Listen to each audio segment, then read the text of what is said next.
Hello, ladies and gentlemen. Today we are back in War Thunder looking at another new premium vehicle. We have the PV-2D Harpoon, a Tier 2 battle rating 3.3 American medium bomber. And yes, it is premium. You do get the talisman on it, which is always nice to get on these gift vehicles that I acquired doing the War Thunder Chronicles challenges. So let's get through the PV-2D. It is, in effect, a very similar aircraft to the B-34 that we already have in game in the main tree at 2.7.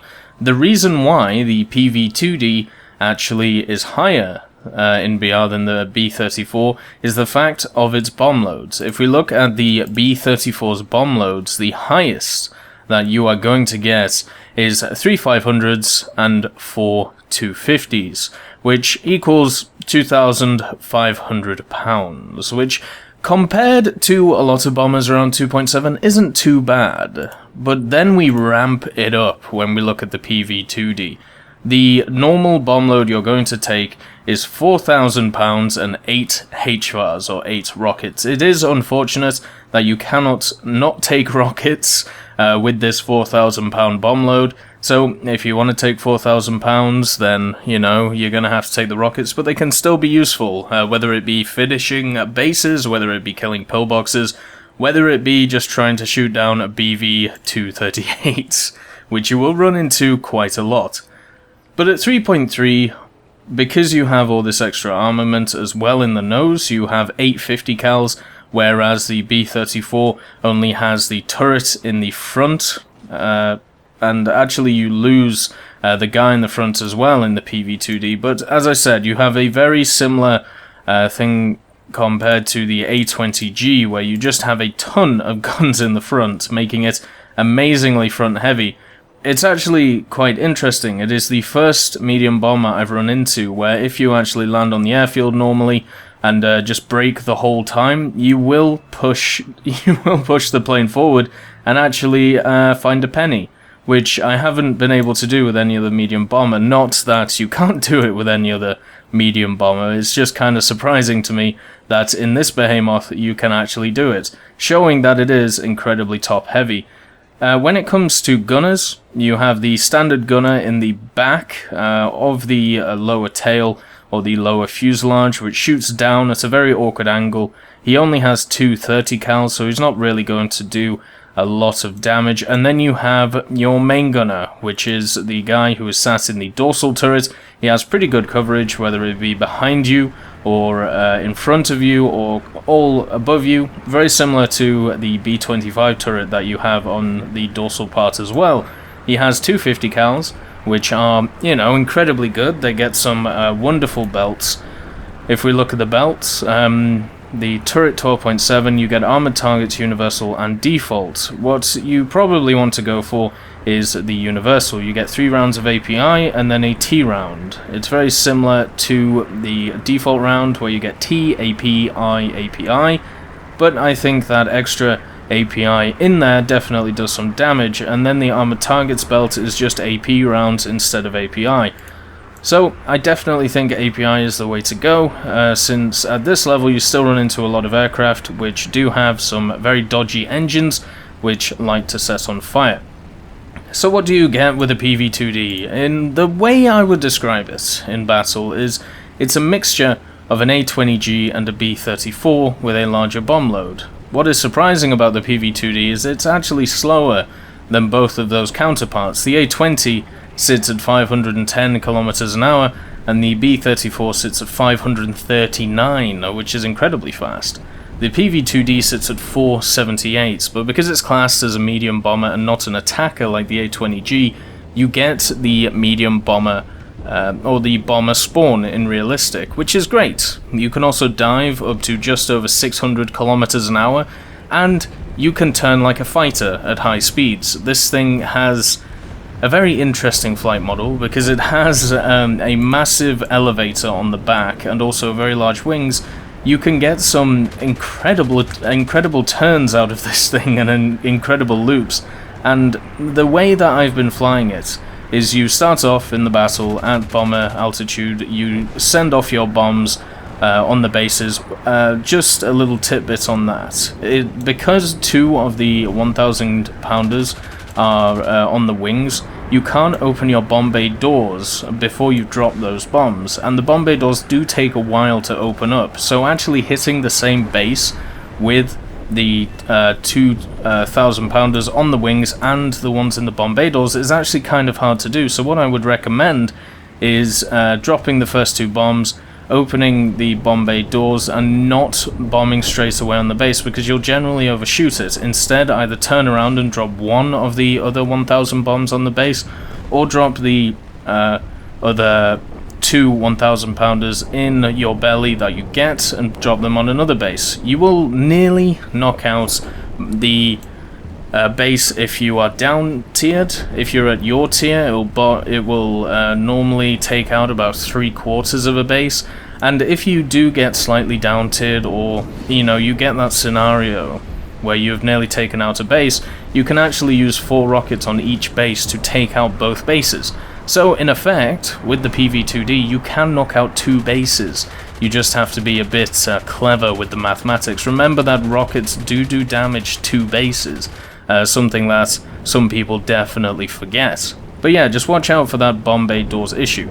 But going back to how to fly it, you spawn in, you drop your bombs, and then you look for targets. If there are enemies in the air, such as PV-238s, you will want to go after them, because the PV-238, I hope I am saying that right and not looking like a buffoon, I am. It is a scourge on the world, and it is your exact same BR. You have rockets, try your best to kill it before you will find until, if you don't kill it on that first pass, or maybe a second pass, or at least, unbalance it, what you'll find is you will spend 20 minutes while your fighters have destroyed the enemy team's fighters looking for these bombers, and you will never find them, and having to wait to destroy armored vehicles on the ground, which, isn't too bad. You will still win the match as long as the PV-28s don't bomb you out.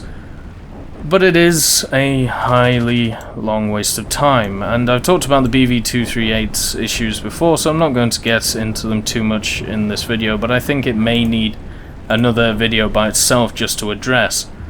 An annoying plane. But apart from that, you do that, and if there are no bombers or BF-110s or anything like that around, then you go low. You gain speed up to about 600 kilometers an hour, and in IAS, of course, and either use your rockets to go after ground targets such as pillboxes or light pillboxes, and then, because these rockets are incredibly accurate, they are HVAR rockets, they got a lovely buff just like the British rockets did, and they are laser accurate now. It's very easy to hit pillboxes with them, even though the PV-2D has them mounted quite a ways away from the center of the fuselage. As long as you know your convergence, it shouldn't be too hard to use them. But if there are no pillboxes or light pillboxes, you should throw them at bases to try and destroy them. As I said, it takes 2,000 pound bombs and 4 of these HVARs to knock out a base, so try and do that as well. 2 bases destroyed is a hell of a lot of points taken off the enemy team, and also a nice chunk of change in your pocket. Since this thing is premium, you get a bonus with RP, but also Silver Lions, which is probably the most important thing to me, since, well, I nearly have everything in the American tree.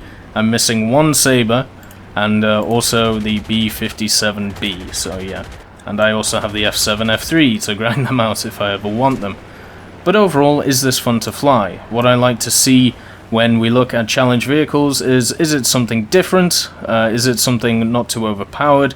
And is it fun? I would contest that this is a fun aircraft, because it is definitely multi-role.